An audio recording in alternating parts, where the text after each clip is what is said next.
गन्ना खाने में मीठा लेकिन कमाने में कड़वा। मैं किसानों की बात कर रहा हूँ। पूरे हरियाणा में इस वक्त चीनी कारखानों में गन्ने की पिराई चल रही है, लेकिन सरकार ने न बैठक की है न फैसला लिया है रेट के मामले को लेकर। इसलिए किसानों में भारी रोष है। किसानों का साफ कहना है कि इस बार लागत बढ़ी है। प्रति एकड़ 10,000 के करीब लागत आई है। यदि उत्पादन की बात करें तो 1.20 लाख हेक्टेयर ज़मीन पर इस बार गन्ने की फसल का उत्पादन हुआ है। चीनी कारखानों में गन्ना पहुंच चुका है, लेकिन अभी तक सरकार ने रेट तय नहीं किए हैं। कृषि विभाग कह रहा है कि सीएम दफ्तर में फाइल गई हुई है। कमाल है, गन्ना कारखानों में जा चुका है लेकिन अभी तक फाइल गई है। ये तमाशा कर रही है सरकार किसानों के साथ, और इसीलिए अब किसानों ने ऐलान कर दिया है।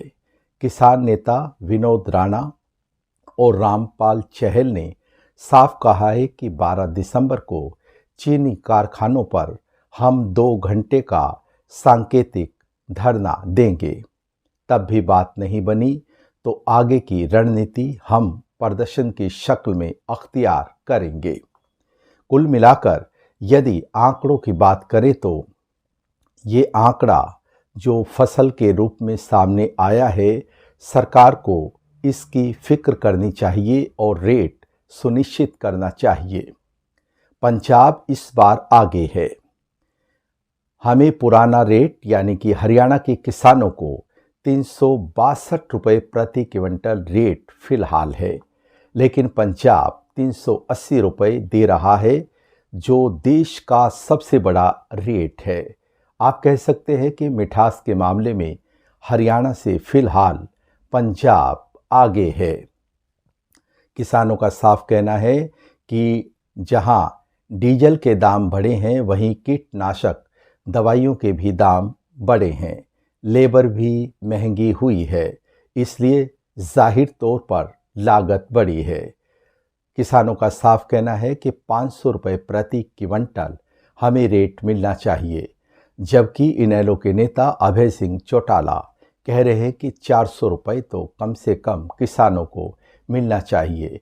प्रतिपक्ष नेता पूर्व मुख्यमंत्री भूपेंद्र सिंह हुड्डा कह रही हैं कि सरकार किसान विरोधी है। ऐसा हरियाणा में पहली बार हुआ है जब किसानों की फसल यानी कि गन्ना चीनी कारखानों में पहुंच गया है, लेकिन अभी तक सरकार ने रेट का ऐलान नहीं किया है। कुल मिलाकर प्रतिपक्ष नेता जहां सरकार पर बरस रहे हैं, वहीं किसान अब आंदोलन करने के मूड में आ गए हैं। सचमुच गन्ना कड़वा चल रहा है किसानों के लिए।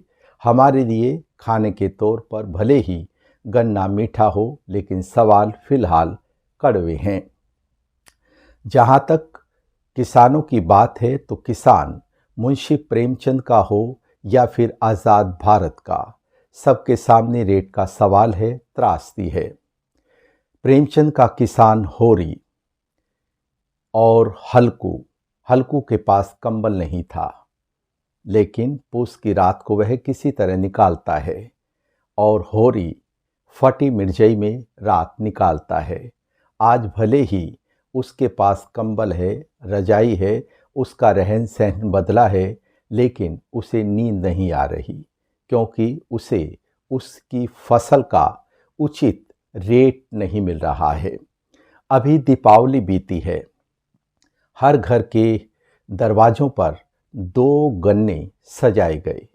लक्ष्मी का शुभ आगमन होगा, उसका अभिनंदन है, लेकिन असल तस्वीर किसानों से पूछिए।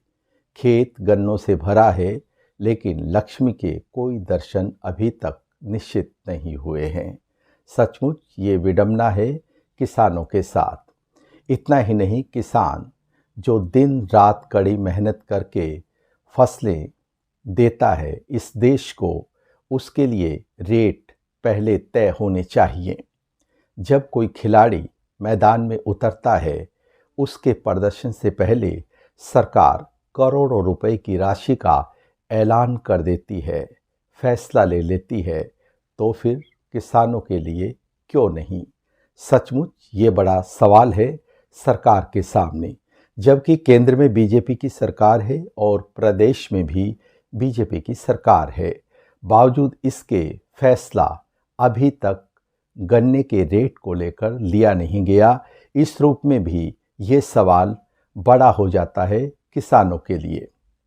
कुल मिलाकर गन्ने की जो फसल है वो फिलहाल कारखानों में पहुंच चुकी है और पिराई हो रही है, लेकिन देखना होगा कि सरकार अब अपना रुख किस तरह से साफ करती है। किसानों को उम्मीद है कि शायद सरकार जल्द ही इस दिशा में कोई फैसला लेगी और उन्हें बड़ी राहत दे सकती है, लेकिन ये भी संभावना है, सवाल है। कुल मिलाकर आप कह सकते हैं कि जिस तरह से जय किसान का नारा बुलंद होता रहा है, विशेषकर चुनाव में कोई भी नेता क्यों ना हो, अधिकांश नेता बराबर चिल्लाते हैं जय किसान, लेकिन चुनाव होते ही ये नारा और दिशा में चला जाता है। एक कहावत है, गंडा पाड़ो खेत से बाहर। ऐसे ही हो रहा है। चुनाव के वक्त जय किसान, चुनाव के बाद नेता खेत से बाहर हो जाते हैं। इसीलिए अभी तक किसानों को उनकी फसल का सही वाजिब रेट नहीं मिला है और ये रेट भी फिलहाल सवाल की शक्ल में है। हमेशा प्रतिस्पर्धा रही पंजाब के साथ हरियाणा की, लेकिन फिलहाल पंजाब हरियाणा से मिठास के मामले में आगे है।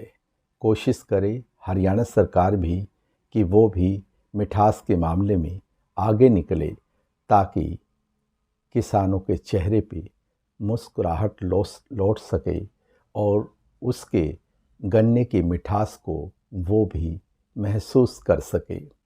सचमुच ये सवाल सुलझना चाहिए, क्योंकि सवाल किसानों का है, उस किसान का है जिसे आप और हम अन्नदाता कहते हैं। स्कूली दिनों में हमने वर्णमाला पढ़ी थी, क से कबूतर, क से किसान, लेकिन हमने क से कीमत नहीं पढ़ी। सचमुच कीमत कबूतर दे उड़ा, बचा किसान। मेरे शब्दों के इशारों में बहुत कुछ है, समझ लीजिए। इतना ही। नमस्कार।